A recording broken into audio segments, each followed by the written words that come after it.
Assalomu alaykum. Istiqlol telekanalini ayni daqiqalarda tomosha qilishni boshlagan aziz yurtdoshlarimiz, biz barchangizga yaxshi kayfiyat tilaymiz.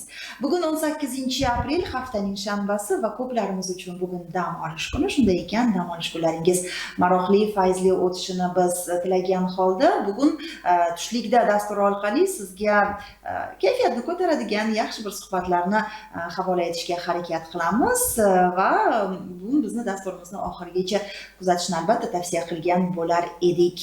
Bugun bizni mehmonimiz ajoyib xushovoz xonanda, xalq orasida yaxshigina tanilgan, ijtimoiy tarmoqlarda ham juda yaxshi tanilgan buxorolik xushovoz xonandamiz Nurullo Qurbonov. Nurullo, sizni studiyamizda xush ko'rdik. Endi garchi bu studiyalar siz uchun begona emas, chunki juda ko'p dasturlarimizda ishtirok etgansiz. Jonli ijro loyihalarimizda ham ishtirok etgansiz. Shunday ekan, o'zingizni o'z uyingizdagidek his qilavering. Pitagimiz qisqa qilib aytganda. Assalomu alaykum, qadrdonlar. Rahmat avvalo taklif uchun Zilola opa. Zilola opa juda xursand bo'ldim. Bunaqa takliflar o'zi ko'p bo'lib turadi bizada. Istiqlol TVga vaqtimiz ko'p bo'lmaydi. Ha, vaqt chegaralangan bo'ladi, lekin Istiqlol TVni men juda ham yaxshi ko'raman. Oldindan yoshligimdan birga ishlab kelamiz. Xursand bo'ldim. Yoshligimdan deganingiz, demak bu san'atni yoshligingizdan boshlaganingizmi? Ha, endi talabalik davrimizda ham kelib turardik-da televideniyaga. Xursand bo'lardim o'sha paytlar ham. Ya'ni qadrdon maskan. Maskan, shunday. Umuman musiqiy ta'limni qayerda olgansiz?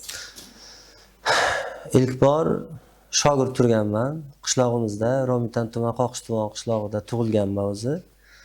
O'sha qishloqda rahmatli ustozim, ilohim joylari jannatda bo'lsin, Toyir Sodiqov, u kishining farzandlari Dilshod Sodiqov hozir xalqqa xizmat qilib kelyaptilar. O'shalardan tahsil olganman. Undan keyin Romitan tuman bolalar musiqa va san'at maktabida, undan keyin san'at kolleji, Buxoro davlat universiteti, hozir qarshingizda do'ppili hofiz. Juda xursandman. Ya'ni oilangizda san'atkor bo'lmagan. Yo'q, qiziqish bo'lgan lekin. Rahmatli onam juda ham qiziqqanlar san'atga, keyin otam davra chalishga qiziqqanlar. Ya'ni ular sizni bugun shu sohada ko'rishgan. Shunday. 10 yilcha bo'lib qoldi san'atga, mana professional darajada kirib kelganingizga. Belni bog'lab hofiz bo'lib xizmat qilib kelyapmiz. 10 yillar bo'ldi, 10 yildan o'tdi ham. Undan oldin shogird turganmiz, keyin muzikant bo'lganmiz. Shunaqa. Musiqachi, ya'ni shunaqa. Xudoimga behisob shukr. Musiqa asboblarida nimalar chalasiz? Men ko'rganman sizni torda chalib qo'shiq kuylaganingizni. Undan boshqa yana musiqa asboblari bormi chaladi? Ha, asosiysi xalqqa xizmat qilgan paytimiz tor asbobda qo'shiq aytaman, sozlar qo'shiqlaridan, o'zimiz muallif qo'shiqlarimizni aytamiz. Keyin xizmatlarda hozir yangilik qildik. Buxoroda elektron doira deydi. To'ylarda shoular bo'ladi yoshlarga. Qiziqtirish uchun o'sha elektron doirani chalamiz. Demak, bolaligingizda yaxshi doira ham chalgan bo'lsangiz kerak-da, chunki uni chalish uchun baribir ko'nikma bo'lishi kerak. Shunday, doira chalishni bilamiz, fortepiano qilib ko'p. Ajoyib. Ochilmagan qirralarimiz juda ham ko'p. Ajoyib.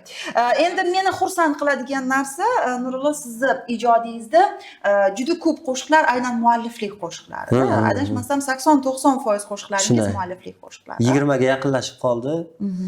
Xudo xolasa bir 30 talar chiqarsam, keyin xalqlar do'stligida Xudo xolasa konsert berish planimda bor. Bu meni orzuyimda. Juda yaxshi. O'zi oxirida shu savolni bermoqchi edim. Umuman san'at sohasini tanlashdan maqsad faqatgina xizmat qilib pul topishmi? Yo'q. Men niyatlarimdan biri ijobat bo'ldi desam ham adashmayman. Chunki deganda har bitta qo'shiqchi niyat qiladi, qo'shiq yaratay. Xalq eshitsin, xalq o'sha qo'shiqni mendan, hamkasblardan talab qilsin deb misol niyat qiladi. Ya'ni qo'shiqlarimni boshqa hamkasblar ham kuylasin. Hozirgi kecha kunduzda o'zimni qo'shiqlarim uchun to'ylarga aytishyapti, xizmatlarga. Keyin to'yxonaga boramanmi, konsertlarga boramanmi, misol birga men bilan qo'shilib aytib, o'sha qo'shiqni 10 martalab aytganman. Trenddagi qo'shiqlarimni. Qaysi qo'shiqlar ko'proq trendga chiqqan? Hozirgi kunda ey jo'ra. Ey jo'ra. Mittigina maftunam, o'zim sevarman seni. Endi bu ahli ayolimga atalgan qo'shiq. Aha. Shu qo'shiq ommalashib ketdi. Va adashmasam oxirgi hozir ayni kunlarda trendga chiqib turgan qo'shig'ingiz bu Zilola qo'shig'ingiz. O'sha uchun chaqirdik meni. To'g'ri, mana sirni ham ochdingiz. Bu qo'shiq endi to'liq eshitmagan bo'lsam ham, lekin ijtimoiy tarmoqlarda qo'yilayotgan o'sha qisqa postlardan, ya'ni ko'ryapman, kontentlardan ko'ryapman va meni qiziqtirib qo'ydi. To'g'ri aytdingiz. Umuman bu qo'shiqni yaralishi to'g'ri, Zilolalar haqida qo'shiqlar ko'p kuylangan, lekin baribir har bir qo'shiqni o'zini tarixi bo'ladi, to'g'rimi? Hammani qiziqtirgan bu savol. Mana primo efirda ham kuzatuvchilarim kuzatyapti. Buni bugun aytib beraman, gapni ochig'ini aytsam, Mittigina Maftuna qo'shiqdan keyin, ya'ni rafiqangizga atalgan qo'shiqdan keyin Maftuna ismni Mappi deb ham chaqiradigan qishloqlar bor-da, talaffuzlar, Mappi. Bor. Mappi degan qo'shiq chiqarmoqchi edim. Endi biz hofizlarga shoirlar she'r tashab turadi. Mana bu qo'shig'im, she'rimni qo'shiq qiling. Mana bu ideyani sotaman sizga. Shunaqa ko'p-da bizga uzatib turishadi. Surxondaryolik bitta shoira qizimiz, singlimiz, bugun kishi tug'ilgan kunlari. Ajoyib, ajoyib. Nishonlayaptilar Surxondaryolik. Shuna qaradim. Bir qiz topdim onajon, ishoning ofatijon. Gözüme düşse dilda to'lar hayajon degan. Shu jumla menga yoqib qoldi. Xo'p. Men telefon qildim. Xo'p. Singlim, mana shu qo'shiqni Mappiginamga naqorot yozib bering. Naqorot alohida yoziladi, u naqorot. O'shanga qarab kuy bastalayman dedim. Bu qo'shiq qimmat turadi dedi. Oho. Juda ham qimmat turadi. Chunki deganda o'zimga atab yozganman. Faqat Zilola deb aytsangiz, ruxsat beraman. Ya'ni u qizning ismi ham Zilola bo'lsa kerak. Shoiraning ismi Zilola. Omad. Keyin shunday ahli ayolimga telefon qildim. Jo'ra deyman-da, kelinizni, Jo'ra, ey Jo'ra aytdim. Shunaqangi she'r qo'limga tushdi. Menga yoqib qoldi. Faqat Zilola deb aytishim kerak. Menga qizig'i yo'q dedi. Menga dedi, Eshmatmi, Lolami, Rayhon, Shahlo farqi yo'q dedi. Keliniz men tushunadi-da, har taraflama podesha qilib kelgan. Bo'ldi, ilhomlandik, qo'shiqning muzikasini tayyorladik. Qisqa kontentlarni Instagramga qo'yganimizni bilaman, portlab ketdi. Portlab ketdi. Haligacha so'rab yotiblar Epitrenida. Men premyera bo'lmasdan uni tarqata olmaymiz-da. Eng qizig'i so'zlari chiroyli bo'lishidan tashqari chiroyli musiqa ham bastalangan. Musiqasini, musiqasi yaxshi tushgan. Endi hamma qo'shiqlarimni o'zim bastalayman. Zilola opa, u qo'shig'imizni Nodirjon shogirdimiz bor, Romitanlik. Nodirbek Gadoyev. O'sha shogirdim bastalagan qo'shiqni muzikasini aranjirovka qildirib, birga tayyorladik, ovozini yozdik. To'ylarda aytyapman. Uni premyerasi qachon bo'lishini ham hozir bizga aytadilar Nurullo va umid qilamanki qo'shiqdan ozgina bizga ham xirgoyi qilib berasiz. Zilola qo'shig'ini tarixi haqida gapirayotgan edik, ya'ni keyingi paytlarda o'sha ijtimoiy tarmoqlarda trendga chiqqan qo'shiq. Bu qo'shiqning tarixi haqida albatta biz eshitib ko'rdik. Va musiqasini va shoirning muallifi haqida siz bizga ma'lumot berdingiz. Va endi bu qo'shiqni mana ko'pchilikni qiziqtiradigan savol, qachon to'liq tarzda bir premyera sifatida eshitamiz? O'zi qisqa kontentlarni chiqargandan keyin Zilola opa o'zi Instagramga 5000 dan ziyod Zilola opalar podpiska bosdi. Ajoyib. Kuzatuvchilar bo'ldi. Har ertalab turaman, har kun telefon qilib so'raydigan insonlar ham bo'ldi. Qachon chiqadi? Epitren tashab bering. Onam so'rayaptilar, topa olmayapmiz saytlardan. Endi xudo xolasa kechagina tasdiqdan o'tdi. Klip hammaga ma'qul bo'lgan, komissiyalardan o'tdi. Ya'ni video ketma-ketligan ishlandi bu qo'shiq. Tog'larga borib syomka qildik blogerlar bilan. Ajoyib, ajoyib. Va uni chaqchaq qilib bersam vaqtimiz yetmaydi. 2 kun ketdik, Lolazorda syomka qildik, raqqosalar, epizodlar bo'ldi u yerga hammasi. Bizni qiziqtirib qo'ydingiz. Qachon tomosha qilamiz? Faqat syomkada ochki bilan tushganman, ko'zoynak bilan. Sababi ko'zimni yaqinda operatsiya qilganman, quyoshda beachki tura olmayman-da. O'shaning uchun nima bo'lib ketadi-ku. Shuning uchun ko'zonak bilan chiqdim. Uning uchun alohida uzr so'rab chiqaman hali. 23-aprel 19:00 da YouTube'ga shuni qo'yasiz. Shazammi, VKM-botmi, barcha platformalarda Zilola bong uradi deydi, nima jarang sochadi. Va bizni Istiqlol telekanalida ham premyera bo'lsa kerak bu qo'shiq endi. Nasib klipni shuni tashlab beraman. Bo'ldi, kelishdik. Unda biz buni alohida yana vaqtini e'lon qilamiz, chunki juda chiroyli qo'shiq bo'lgan. Endi nima deydi? Sizga yoqdimi? Albatta. Endi men uchun, Zilolalar uchun, bizni tomosha qilayotgan Zilolalar uchun ozgina bir xirgoyi qilib berasiz qo'shiqdan. Xo'p. Endi oldingi Maftuna qo'shig'imizga ey jo'ra jumlasi nima bo'luvdi-da, qo'yuvdik. Bunga ha o'rgilay degan jumlani qo'yganmiz. Hozir 4 qator aytib beraman. Juda yaxshi. Ha o'rgilay, bir qiz topdim onajon, ishoning ofatijon, ko'zi ko'zima düşsa, dilda to'lar hayajon. Ismi Zilola, yanog'i lola, qiltirog'im o'zimmi, qilma ovora, ismi Zilola. Yanog'i lola, qiltirog'im o'zimmi, qilma avora. O'rgilay. Ajoyib, ajoyib. Men intiqlik bilan albatta Zilola bo'lganim uchun emas, umuman bir chiroyli qo'shiq bo'lgani uchun buni premyerasini men ham albatta kutaman. Endi mana boya aytganingizdek, ko'proq o'zingiz mualliflik qo'shiqlaringiz bor va albatta mualliflik qo'shiqlari uchun yaxshi she'rlar tanlanadi. Chunki yaxshi she'r o'qigan payt musiqasi o'z-o'zidan quyilib keladi, to'g'rimi? She'r tanlashda ham injiqmisiz? Kimlar bilan? Eng birinchilardan bo'lsa ham bo'ladi, yomon injiqman, o'ta. Tasavvur qila olmaysiz. So'z tanlashda men o'zim iltimos qilib mana shu mavzuda yozib bering deb shoirlarga, ya'ni zakaz qiladigan shoirlarimiz bor-da. Buyurtma asosida. Bizga nima deydi? Muhtoj bo'lmagan she'rlar ko'p tushadi bizda, ko'p shoirlar tashlaydi. Ya'ni sizning ijodingizga to'g'ri kelmaydigan, mos kelmaydigan. Meni yo'nalishimga to'g'ri kelmaydi. Yo so'zlarim nima shu muloqotda kam ishlatiladigan yangi mavzu, yangi so'zlar yozib bersam, jonim bilan uni ko'proq qanday mavzu qiziqtiradi? Qanday mavzular qiziqarliroq? Mavzuni uni ahamiyatga ega emas. Ya'ni sevgi, muhabbat, hayotiy hammasi. Faqat yangi, masalan, kunlik muloqot qilamiz-ku. O'shalarda bo'lmagan so'zlar bo'lsa, nimadir yangilik sifatida. Masalan, ey jo'ra dedim-a? Hamma do'stiga jo'ra deydi-ku. Men ahli ayolimga ey jo'ra deyman. Shu qiziqarli-da. Qiltiriq deb hech kim ashula aytmagan. Zilolani qiltiriq dedim. Ya'ni bu shevada siz ko'proq shevaga e'tibor berasiz-da. Ya'ni odamlarni esida qoladigan nimadir bo'lsin deysiz. Aytilmagan so'zlar haqida qiltiriq degani, ya'ni bizda bu oriq degani. Oriq, Buxoro. Oriq degani. Lekin hayotiy, chiroyli, tarbiyali qo'shiqlaringiz ham bor. Juda ham ko'p. Endi ko'p yaqinda bitta qo'shiq ijod qildik erkaklarimiz haqida. Erkaklarimizni jamiyatdagi o'rni,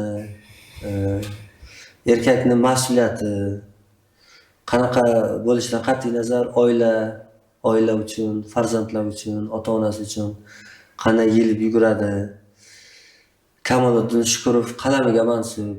Erkakning haqqi yo'q kasal bo'lishga, erkakning haqqi yo'q g'iybat qilishga. Duo qiling kasal bo'lmasin erkak, bu dunyodan bevaqt o'lmasin erkak.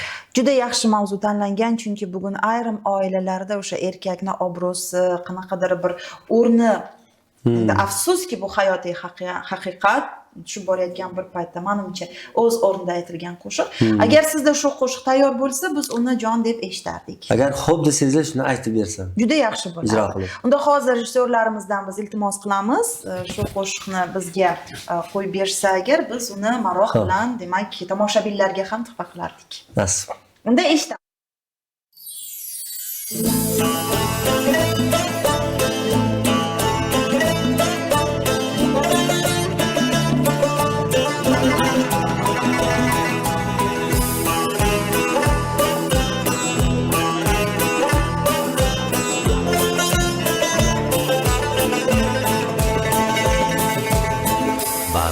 mudom baxtga to'lsin erkakni, mayliga omadi kulsin erkakni, dard ko'rmasin hech ham omonat joni. Boshi doim omon bo'lsin erkakni, charchamasin hayot armonlaridan, odamga o'xshagan shaytonlaridan. Yoshin yashab oshin oshasin erkak, bu dunyoda yayrab yashasin erkak. Erkakni haqqi yo'q kasal bo'lishga, erkakni haqqi yo'q bevaqt o'lishga. Duo qiling kasal bo'lmasin erkak, bu dunyoda bevaqt bo'lmasin erkak.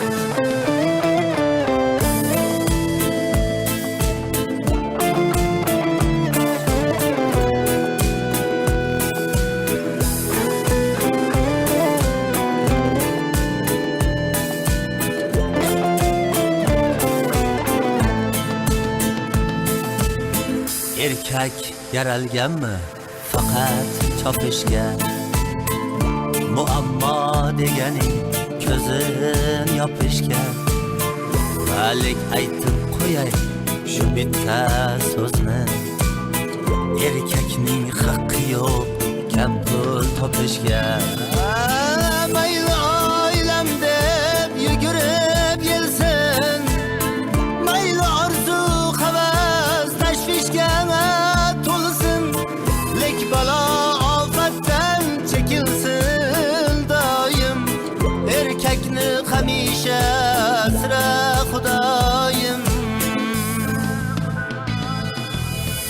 Erkakni haqqi yo'q kasal bo'lishga, erkakni haqqi yo'q bevaqt o'lishga. Duo qiling kasal bo'lmasin erkak, bu dunyoda bevaqt bo'lmasin erkak. Erkakni haqqi yo'q xato qilishga, erkakni haqqi yo'q g'iybat qilishga. Erkakka yarashar sulton bo'lishga, erkakni haqqi yo'q kam pul topishga. Erkakni haqqi yo'q kasal bo'lishga, erkakni haqqi yo'q bevaqt o'lishga. Duo qiling kasal bo'lmasin erkak, bu dunyoda bevaqt bo'lmasin erkak. Ajoyib, kattakon rahmat. Nurullo, endi ijtimoiy tarmoqlarda juda faolsiz. Adashmasam obunachilaringiz ham bir 400 mingdan ortiqdir, ha? Yo'q hali. Endi bunaqa hozir ijtimoiy blogerlar tilida aytsak, nakrutka deydi-ku. Unaqa bizda nima yo'q, fonogramma yo'q, hammasi jonli kelyapti, obuna bo'lishyapti. Yaqin kunlarda 100 ming bo'laman. Shundaymi? 400 gacha alancha. Unda men niyat qilib qo'yibman-da, sal oldinroqqa harakat qilaman-da. Iloyim aytgansiz. Nimaga bu savolni beryapman? Ya'ni sizni bugun xalq orasida tanilishingizda qanaydir hisobda o'sha ijtimoiy tarmoqlarning ham foydasi bor? Instagram. Men usiz yashay olmayman. Endi oldinlari televideniyega harakat qilardi xonandalar, hofizlar. Hozir bir san'atkor ham emas, xohlagan turdagi biznesmen bo'ladimi, savdogarmi, u tadbirkormi, Instagram bo'lib qoldi. Shunday, lekin ijtimoiy tarmoqlar to'g'ri, hamma uchun ham birday nima deydi? Dostupni deydi-ku rus tilida. Shunaqa emas. Chunki bor, mana bugun qishloqlarimizda yashaydigan otaxonlarimiz, onaxonlarimiz, ular hali ham jon deb televideniyani tomosha qilishadi, radioni eshitishadi. Ya'ni aytmoqchimanki, bu sohadan ham uzoqlashish kerak emas. Yo'q, men televideniyani tomosha qilmanglar deganim yo'q. Endi o'zimizni sohamizdan kelib chiqib aytyapman. Instagram mani cho'qqilarga chiqarib qo'ydi. Endi 10 yildan bozor ijod qilib kelyapmiz, xalqqa xizmat qilyapmiz. Baribir qancha qiyinchiliklar bo'ladi, xarajatlar bo'ladi. Bu savolni ham bejizga bermadim.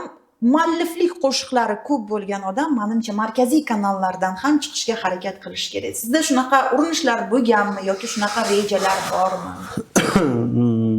Mana o'tgan yili Yoshlar telekanalida ko'rsatuv bor, Abror aka bilan ko'rsatuv nomi esimdan chiqib qoldi. Tungi ko'rsatuv adashmasam, yoshlar oqshomi bo'lsa kerak. Yoshlar oqshomimi nima? Shu abedda bo'luvdi-da, abed vaqtlari bo'luvdi. Ha, unda yo'q. Assalomu O'zbekistonda chiqqanman. Ajoyib. Yaqinda 29-aprelda Zo'r TVda Uxlamaysizmi ko'rsatuviga chiqaman. Ana bo'lmasam. Demak 29-aprelda. Juda yaxshi. Bu savolimizga ham ijobiy javob oldik. Lekin baribir yaxshi qo'shiqlarni, kliplarini ham baribir markaziy kanallardan berib turish kerak, to'g'rimi? O'zi biz hofizlarda sezon deydik-ku, to'ylar mavsumi 8 oy, 9 oy har kun to'yda bo'lamiz. Hozirgi kecha kunduzda sezon emas, ijod qilishimizga vaqtimiz bor. Endi siz aytgandek unaqa loyihalarga, ko'rsatuvlarga kamida 1-2 kun, 3 kun vaqt ketadi. Birinchidan va ikkinchidan bu arzon ham emas, buni ham tan olish kerak. Endi bu yaxshigina mablag' ham. Xarajatni endi hozir aytdingiz, yurak qaysi tomonda chiqib og'riyapti. Xarajatga kimga aytmasa ham bo'ladi.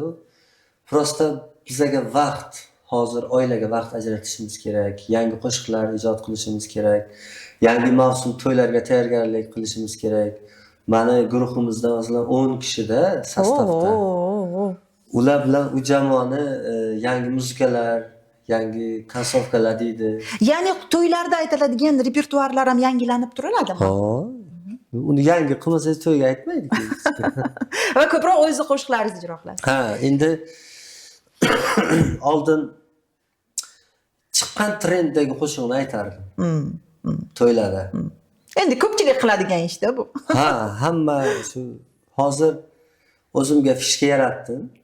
Ya'ni fishka degani toshka deydi-ku, o'sha fishkalarimni ustida ish olib boraman, ishlayman. O'zimni qo'shiqlarimni talab qiladilar. Menda hech kim qo'shig'imni hit bo'lgan, tanilgan qo'shiqlarni so'ramaydilar. Shunga xursand bo'laman. Juda yaxshi. Bu siz to'g'ri yo'ldasiz demoqchiman yani. Endi jamoamizda 10 kishidan ortiq deyapsiz-da. Demak, bu to'ylarda jonli musiqa degani, bu jonli ijro deganida. Baribir fonogrammadan ham foydalanasizmi agar sir bo'lmasa to'ylarda? Yo'q, men to'g'rilikcha aytaman. Ayrim hollarda, ayrim vaziyatlarda endi inson umrida bir marta to'y qiladi. Bir marta farzandini uylantiradi. Qizini turmushga beradi, yo sunnat to'yi, yubiley to'yi. Quvonchli kun. Qisqa qilib aytganda qancha orzu havas qilinadi, to'g'ri. Bizning vazifamiz nima bo'lishidan qat'iy nazar to'yni fayzli, esda qolarli, kayfiyat beradigan, shu pozitiv o'tkazishga harakat qilamiz. Men bilmagan qo'shig'imni aytaman. Bilmayman deysiz. Bilmayman. Agar xohlasangiz, MP3ni qo'yib beraman. Bizda muammo yo'q. Chunki shu insonni xafa qilib qo'ymagay deyman-da. Yoshu katta biz har doim qo'limiz ko'ksimizda. Chunki deganda u yerda quvonchli kun bo'lyapti. Biz majburmizda shunaqa xizmat qilishimizga. Albatta. So'ralgan qo'shiqni aytish albatta bu. Keyin yoshlar talab qiladi. Hozir to'ylarda DJ qo'yaptilar-ku. O'shalarni ham qo'yib beraman. Stop ular xursand bo'lsin. Ya'ni zamonaga qarab qisqa qilib aytsam, yig'lat desalar yig'lataman. Kuldir desalar kuldiraman. Tarbiyaviy desa tarbiyaviy, ota-ona mavzu hamma sohada. Buxoroni qaysi mintaqasida, hududlarda ko'proq mashhursiz? Qayerlarda ko'proq to'yga aytishadi? Peshko'rom etan. Hozir 2 yildan 1 yil o'tgan yili, 1 yildan buyon shu trendga chiqqanimizdan keyin Xudoga behisob shukr, Buxoro bo'ylab hamma tumanlarda xizmat qilyapmiz. Viloyatlarga chiqyapmiz. Samarqandga borib keldik. Uchquduq, Zarafshon, Qiziltepa. Qamrovimiz kengayapti. Endi Nurullo, mana mashhurlikni 100% daraja deb oladigan bo'lsak, hozir nima deb o'ylaysiz? Qaysi darajadasiz siz? Men o'zimga shu paytgacha nima deydi, baho bermabman. Buni xalq nima baholaydi. Men xursand bo'lganim, motivatsiya olaman. Viloyatlardan Toshkent, Surxondaryo, Sirdaryo, Samarqanddan telefon qilishadi-da. Ular to'yni 1 oy qolganga, 20 kun qolganga belgilashar ekan. Bizda-chi hozir dekabr, noyabr, oktyabrga 8 oy, 9 oy Oldindan sizda buyurtmalar bor. Daftarni ko'rsatishim mumkin. Sizga noyabr, oktyabrga 15-dan to'y olgan. Ajoyib. Qanday men xursand bo'lmagan, qanday men ilhomlanmagan. Albatta. Baribir kimgadir havas qilasiz-ku, mashhur qo'shiqchilardan kimga ko'proq havas qilasiz? Oldin havas qilardim. Hozir havas qilmay qo'ydim-a? Yo'q. Faqat o'zimga havas qilaman deng. Kuzatmayman ham, havas ham qilmayman. Havas qilaman. Yo'q, endi mana bor-ku, xalq artistlari bor bizda. Baribir ularning darajasiga yetishni orzu qiladi har bir san'atkor, to'g'rimi? Niyat qilaman ko'rib. Masalan, Sherali Jo'rayevdek mashhur bo'lishni qaysi san'atkor orzu qilmaydi? U insonni endi ta'riflash. Qo'shiqlarni aytib yuribmiz, xalqqa xizmat qilganda yaxshi. Suvga bermayaptilar, yaxshi. Yo'q, unday bo'lmaydi degan umiddaman va shuning uchun ham o'zingizni mualliflik qo'shiqlaringiz ko'proq bo'lgani bir hisobdan yaxshi. Mana shunday mojarolardan ham uzoqroq bo'lasiz.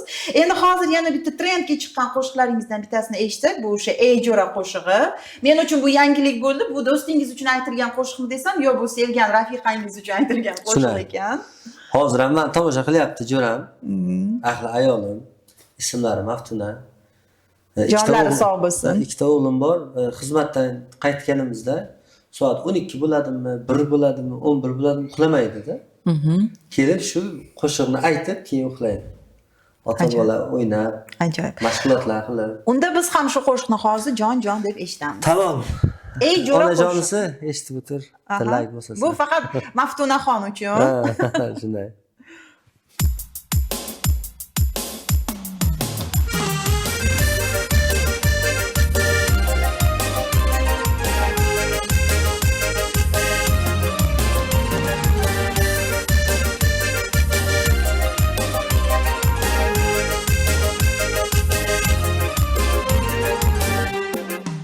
Jo'ra Bivaydida yuradi, Buxoroda turadi, juda modni yuradi, manado qiladi. Gohi peshkom yuradi, mahallada turadi, juda modni yuradi, manado qiladi. Jonim asalim mani, buncha qiynama mani, mittigina maftunam, o'zim sevarman sani. Jonim asalim mani, buncha qiynama mani, mittigina maftunam, o'zim sevarman sani. Jo'ra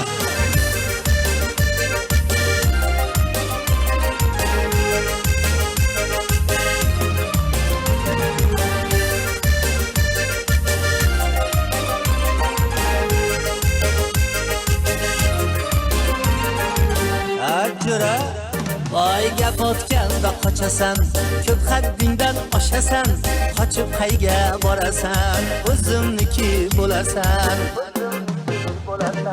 Erka toyim san mani, yaqin toyim san mani, yonimga kela qolgina, o'zim olaman sani. Ay jonim asalim mani, buncha qiynama mani, mittigina maftunam, o'zim sevarman sani. Jonim asalim mani, buncha qiynama mani, mittigina maftunam, o'zim sevarman sani. Jo'ra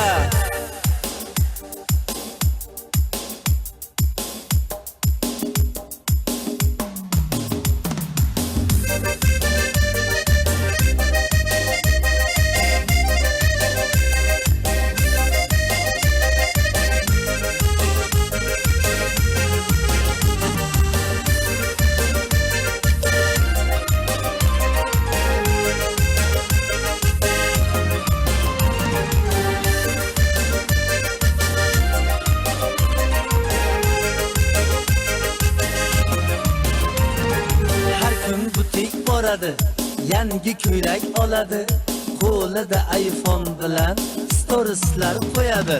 Ay jonim asalim mani, buncha qiynama mani, mittigina maftunam, o'zim sevarman sani.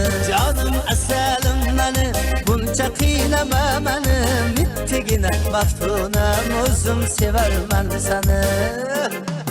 Jo'ra Yaxshi kayfiyat uchun sizga alohida rahmat. Menimcha bizni tomoshabinlar ham mazza qilib, miriqib tomosha qilishdi, tinglashdi. Nurullo, umuman san'atkor uchun imij qanchalik muhim? Eng asosiy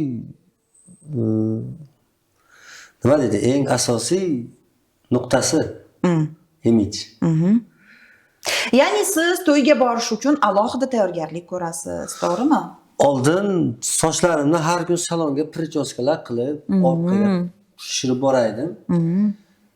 Oxirgi 2 yildan buyon Sochim to'kilib ketdi. Elektron doirani Yo'q, ko'pchilik har kuni shu ishni qiladiganlarning asosiy muammosida. Mana suxandonlar, qo'shiqchilar har kuni salonga boraverganingizdan keyin tabiiy ravishda u sochingizga salbiy ta'sir qiladi-da. Xohlaysizmi? Yo'q, gap unda emas. Men terlab pishib xizmat qilaman. Shoular bo'ladi-ku, doira bazmlar bo'ladi. O'shanda o'zim bilmay qolamanda, emotsiya, shiddat shunaqangi kuchayib ketadi, terlab prichoska ham buzilib ketadi. Agar kraska qilgan bo'lsangiz ham qap-qora bo'ladi formalar. O'shaning uchun hozir prichoska qilmay do'ppi kiyib boraman. Qanday qabul qilishyapti mana shu do'ppida sizni? Yaxshi, shlapa ham kiyib borardim, zo'r. Yaxshi qabul qilishdi. Temboli qistir yaxshi bo'ldi. Bobrak aytdilar. Ya'ni qistir uchun ham qulay-a? Yo'q, u uchun emas, endi hazil, lekin hamkasblarimizdan ajralib turish, ham o'zbekchilik, milliychilik shunaqa. Do'ppida sizni sal jiddiyroq qabul qilishmaydimi? Yoshi kattaroqdek qabul qilishmaydimi? Shunday, men to'ylarda, xizmatlarda qo'shiq aytaman, berilib ketaman-ku. Torda aytasiz. Ba'zan torda paytim seryozni qabul qiladilar. Shou bo'ladi-ku. O'sha payt mana bu ichib olganmi, bu hofiz bo'ladi deb o'ylashar ekan.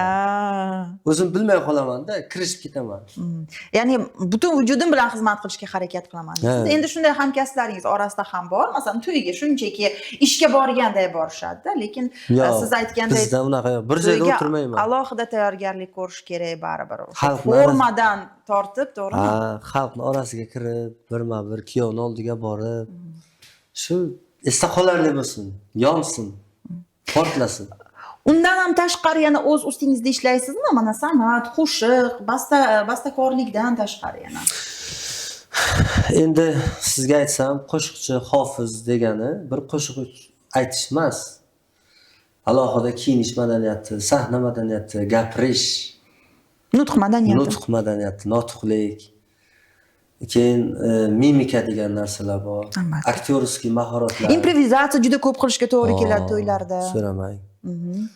Bu ayrimlar o'ylaydi, bu 4 ta qo'shiq aytadi, jaraq-jaraq pullarni ishlab yuribdi, lekin buni ortida qancha mehnat turibdi, qancha xarajat, peshona teri turibdi, buni hech kim bilmaydi. Ya'ni siz notiqlikdan ham alohida dars olgansiz. Hamkasbingizdan ustoz deyman, yoshi kichik bo'lsa ham Behruz Nabiyevda o'qidim. Keyin Zaraxon singlimiz bor, u kishiga ham ustoz deyman, montaj, mobilografiya hozirgi zamonaviy kasblar bor-ku, SMM. O'shalarni o'qidim, unga aytardim, montaj qilib ber. To'y yaxshi o'tdi, ana syomkasi, men montaj qilib ber. Ana bugun, ana erta joyga tekkandan keyin o'zim o'qidim. O'z o'rgandingiz. Hozir bo'ldi, o'zim montaj qilaman. Ajoyib. Reklamalar. Sekin blogerlikni ham boshlagansiz, adashmasam, chunki siz reklamalarni ham kuzatyapman. Birinchi hofiz bo'lsam, ikkinchisi blogerlik. Juda ham yaxshi ko'raman. Har xil sohada kuzatuvchilarim kutilmagan improvizatsiya, videolar, kontentlar, mana kutilmagan, masalan, formami, kiyinishmi, gapmi, yo'q voqeami, shuni. Ya'ni kuzatuvchilaringiz uchun nimadir yangi narsa yangilik berishni yaxshi ko'raman. Negativlarni ham o'qib turasizmi? Yo'q, qiziqmayman. Agar ko'zim tushib qolsa, chorni qilaman, tamom. Yo'q, qanchalik sizga ta'sir qiladi shular? Umuman ta'sir qilmaydi. Ta'sir qilsa edi, men bu darajagacha kelmasdim. Ya'ni negativchilarga umuman e'tibor qilmayman. U har kun kundalik hayotimizda ham bor. Ular begona emas, o'zimizni boshqa profildan hamkasblar bo'lishi mumkin, o'zimiz yonimizdagilar bo'lishi mumkin. Umuman pirtimga demaydi. Va to'g'ri qilasiz. Boya suhbatimizda bu darajaga yetish, bu yergacha kelish men uchun oson bo'lmadi dedingiz. Nimani nazarda tutdingiz? Endi har sohada ham qiyinchilik bo'ladi-ku. Shu uchun qiynalganman rosti. Hamma biladi, o'rtoqlarim, qarindoshlarim, oilam biladi qanchalik qiynalganimni. Ya'ni moddiy jihatdan qiynalganmisiz? Ham moddiy, ham ma'naviy. Endi aytsam bu yerga ko'p vaqt kerak-da. Kim shunday paytlarda sizni ko'proq qo'llab-quvvatlagan? Yoningizda kim turgan doim? Oldin ko'rsatuvlarga ham shu savollar berilgandi. Har doim aytaman, oilam birinchi o'rinda. Ming rahmat. Oila a'zolarim nima bo'lishidan qat'iy nazar har qanaqa vaziyatlarda podreshkada bo'lganlar.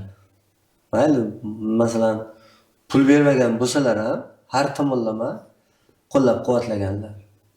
Hozirgi kecha kunduzda keliniz birinchi o'rinda podreshka qilishi rashk qilmaydi. Bu menga ilhom olib keladi-da. Ajoyib, ajoyib. Rashk qilsa, O'zi to'g'ri san'atkorning eng yaqin ilhom manbai buni rafiqasi bo'lishi kerak-da. rashk qilsa, asab buzaversa, uydan kayfiyatingiz yo'q chiqib ketsangiz, Shunday. ishingiz yurishmaydi-da. Shunday.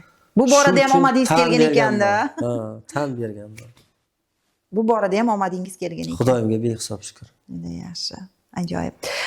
Endi yana bir qo'shig'ingiz haqida boya suhbatlashdik. Bu qarindoshlar degan qo'shiq va uni ham yaratilish tarixi bor dedingiz. Bu o'zingizning qarindoshlaringiz haqida kuylangan qo'shiqmi? Bu qo'shiqni ustozim Vobkent tumanidan Farhod Xotamov ni qo'shiqlari menga yoqib qolgani uchun menga sovg'a qildilar. Bir hafta 10 kunlar bo'ldi. Otam, opam, onam rahmatli bo'lganlar. Pochcham shu jiyanlarimizni olib qarindoshlar bilan Qashqadaryoga ketdim, tog'ga. Klip syomkasi bo'ldi. Hammasi shu otam bilan o'tirib, ularga osh pishirib berdim.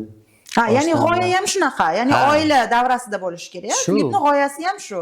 Opa, uka, ota, ona o'shalar bilan birga o'tirib choy ichib, duolarni olganlarim. Bir tarixda qolsinlar deb shunga qilib keldik.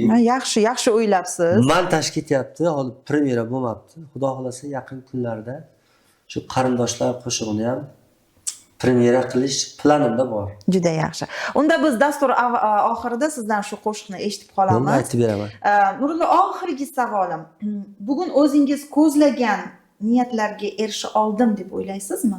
Yoki siz kutganingizdan ham ko'prog'iga erishdingizmi? Yoki hali bormi yana erishadigan narsalar? Bu kutilmagan sovg'a bo'ldi. Sizni yurakdorlaringizni chertib yubordik shekilli. Menimcha erisha olmasam kerak. Armon demak, nimadir armoni. Mayli, biz sizni qiynamaymiz, lekin siz bugun erishgan narsalar ham ba'zilar uchun orzu, ba'zilar uchun maqsad. Shuning uchun ham Bu savol oldin ham bo'lgandi. Men iltimos qiluvdim, shu savolni bermang. Degandim. Dastur avvalda mendan iltimos qilmabsiz-da. Bu haqida bilmagandim-da. Mayli, hech qisi yo'q. Savolga chidab tura olmayman, gap to'g'risi. Bilasizmi, har bir insonning yuragida yashaydigan armoni bo'ladi va mana shu armonsiz biz bugungi natijalarga erishmaymiz. Shunday. O'sha armon borki, u bizni harakat qilishga, bizni maqsadlar sari intilishga undab turadi. Lekin men istardimki, hayotingizda armonlar bo'lmasin. Iloyim. Siz oldingizga qo'ygan barcha maqsadlaringizga dadil erishishingizni istaman. Muxlislaringizga chiroyli tilaklaringiz va so'ng sizdan o'sha qarindoshlar qo'shig'ini eshitamiz. Muxlislarimga, meni kuzatuvchilarimga,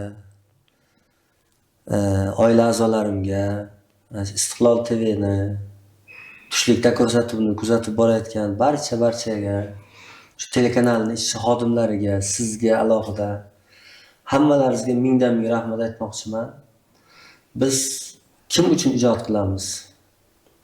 To'g'ri, ayrimlar o'ylashi mumkin, daromad uchun deyishi mumkin, lekin yo'q. Tarixda qolishimiz uchun. Bizdan bir iz qolishi uchun. Vaqtlar o'tib, nabiralarimiz, farzandlarimiz, nabiralarimizni ham farzandlari, meni bobomni bobosi shunaqa qo'shiqchi o'tgan ekan. Misol, boshqa davlatlardanmi, boshqa viloyatlardanmi, mana shu qo'shiqchi, ijodkor Buxorodan, Romitandan, Temur Qo'qishtoqdan tug'ilgan desalar, mendan baxtli inson yo'q. Meni maqsadim shu. Tilagim faqat xonadonlaringizda yaxshi kunlar, to'ylar bo'lsin. Bizning niyatimiz xolis. Biz qo'ldan kelgancha ijoddamiz, harakatdamiz, mehnatdamiz. Sizlar uchun har doim xizmatdamiz. Shu qo'shiqlarimiz, kuylarimiz sizlarni yaxshi kunlaringizda yayrasa, bizdan baxtli inson yo'q. Katta rahmat. Sizni dasturimizda juda ham xursand bo'ldik ko'rib. Gaplarim ko'p, lekin nimada? Mayli, keyingi dastur uchun olib qo'ying. shunday. Biz chunki yangi premyeralar bilan, yangi qo'shiqlar bilan sizni dasturimizda ko'rishdan xursand Bas. bo'lamiz albatta. Sizga ijodiy rivoj, barkamollik tilaymiz. Aslo ijoddan to'xtamang. Va mana shunday trenddagi qo'shiqlar ko'paysin, muxlislaringizni xursand qilib yuring. Demak, biz bugun dasturimizga shu nuqtada yakun yasaymiz va boya va'da berganimizdek, Nurullo ijrosida Qarindoshlar bu yangi qo'shiq, premyera, qarang, Istiqbolda premyera. Mana shu qo'shiqni bugun mazza qilib eshitamiz va aynan mana shu qo'shiq bugungi dasturimizga yakun yasaydi. O'zingiz va yaqinlaringizni ehtiyot qiling, oldinda dam olish kunlari va mana shu dam olish kunlaringizni qarindoshlar, oila a'zolari, farzandlaringiz davrasida o'tkazishga harakat qiling. Nima deymiz? Biz siz bilan xayrlashamiz va bizni oldinda ajoyib qo'shiq kutyapti. Qaytdik.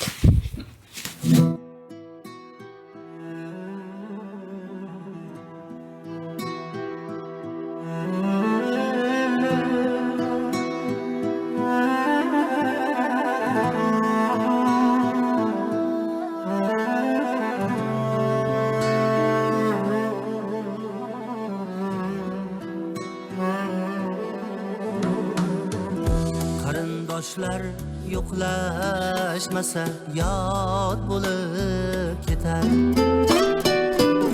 Do'st yorlar yo'qlashmasa oqibat ketar. Qarindoshlar yo'qlashmasa yod bo'lib ketar. Do'st yorlar yo'qlashmasa oqibat ketar. Bu dunyoda qaysi inson yagona o'tar. Yo'qlashaylik, uchrashaylik bugun yaqinlar. Bu dunyoda qaysi inson yagona o'tar. Yo'qlashaylik, uchrashaylik bugun yaqinlar. Yo'qlashaylik, uchrashaylik bugun yaqinlar.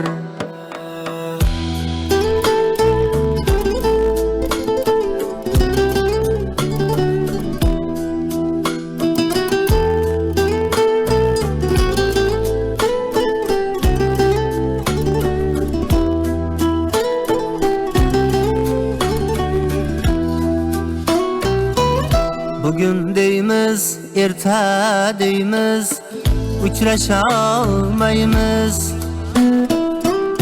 Ajal o'qi kimga tegar, bilolmaymiz. Bugün deymiz, erta deymiz, uchrasha olmaymiz. Ajal o'qi kimga tegar, bilolmaymiz. Bugungi do'st ertaga yo'q, voh attang deymiz.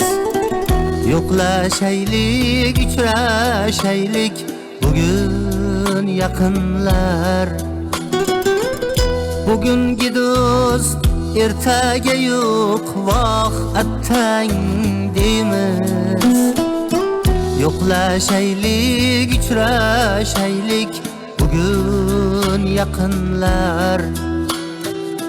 Yo'qlashaylik, uchrashaylik bugun yaqinlar.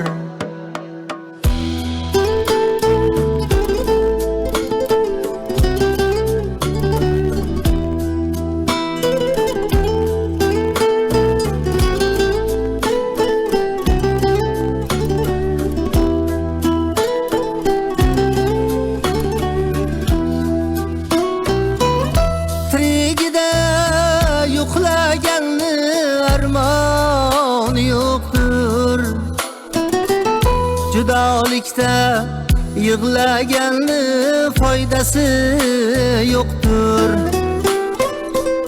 Tirigida yo'qlaganni armoni yo'qdir. Judolikda yig'laganni foydasi yo'qdir. Keling do'stlar, birodarlar, didorlashaylik, yo'qlashaylik, uchrashaylik bugun yaqinlar. Keling do'stlar, birodarlar, didorlashaylik, yo'qlashaylik, uchrashaylik bugun yaqinlar. Yo'qlashaylik, uchrashaylik bugun yaqinlar.